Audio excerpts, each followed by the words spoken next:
de telecomunicaciones, se creó el órgano constitucional autónomo Instituto Federal de Telecomunicaciones como órgano regulador especializado en la materia, a quien se le ordenó, por mandato de la propia Constitución, declarar la existencia de un agente económico preponderante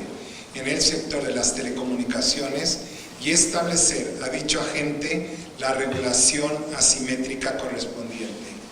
El Instituto cumplió con dichos mandatos en el año 2014 al determinar, por un lado, que Radio Móvil Dipsa SADCB era preponderante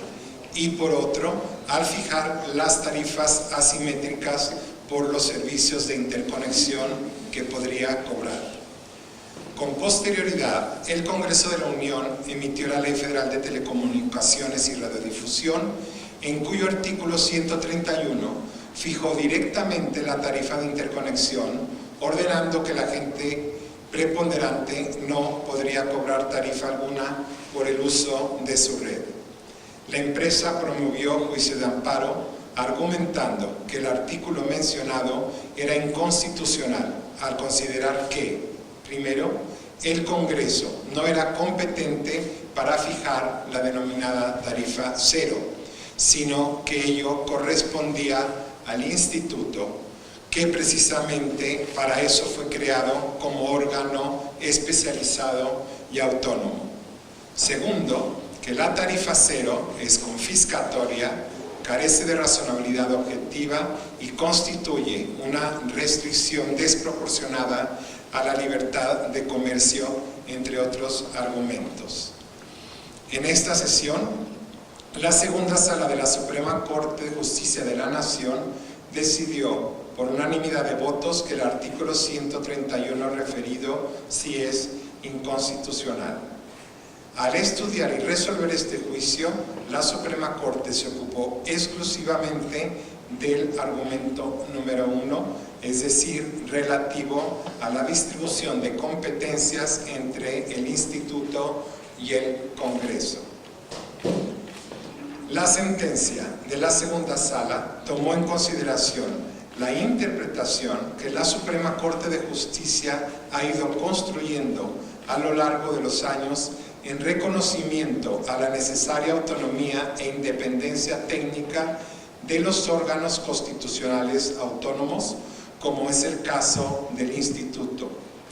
Uno de los pilares de la reforma en materia de telecomunicaciones fue precisamente la creación del Instituto fuera de los poderes tradicionales para garantizar que sus determinaciones obedecieran a criterios eminentemente técnicos y no políticos. Conforme a las mejores prácticas internacionales, estas determinaciones las toman precisamente los órganos reguladores y no los parlamentos, lo que da certeza jurídica y económica a los participantes en un mercado. Por tanto, corresponderá al Instituto,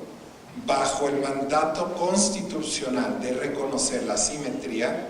establecer la regulación tarifaria,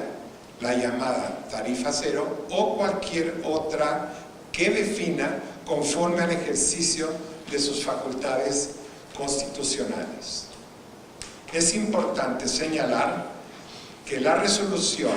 de esta segunda sala aclara que el Congreso de la Unión sí cuenta con facultades legislativas en materia de telecomunicaciones. Sin embargo, estas no pueden tener el alcance o efecto de establecer tarifas o regulaciones asimétricas que la Constitución reservó al órgano regulador. Por otra parte, la sentencia establece que no habrá pagos retroactivos. Esta segunda sala ha fijado los efectos de la sentencia, reconociendo, por un lado, que debe corregirse la afectación que para la empresa haya significado la emisión de la denominada tarifa cero por parte del Congreso. Pero, por el otro, tomó en cuenta que se trata de concesiones sobre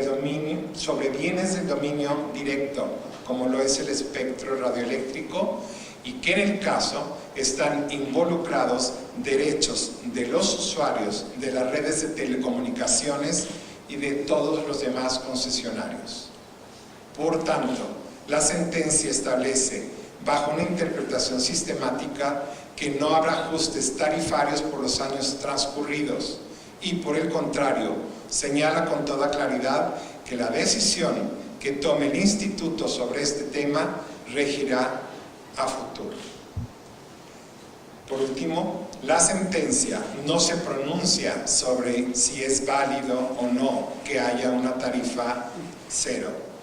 Una vez que ha quedado resuelto el problema competencial y que por tanto corresponderá al Instituto establecer la nueva regulación asimétrica en cumplimiento de las reglas del juicio de amparo, la segunda sala ya no se tiene que pronunciar sobre los demás agravios, sobre la pertinencia o validez de la denominada tarifa cero. A través de este fallo, la segunda sala de la Suprema Corte de Justicia de la Nación preserva el principio de división de poderes, armoniza las facultades del Congreso de la Unión y del órgano regulador,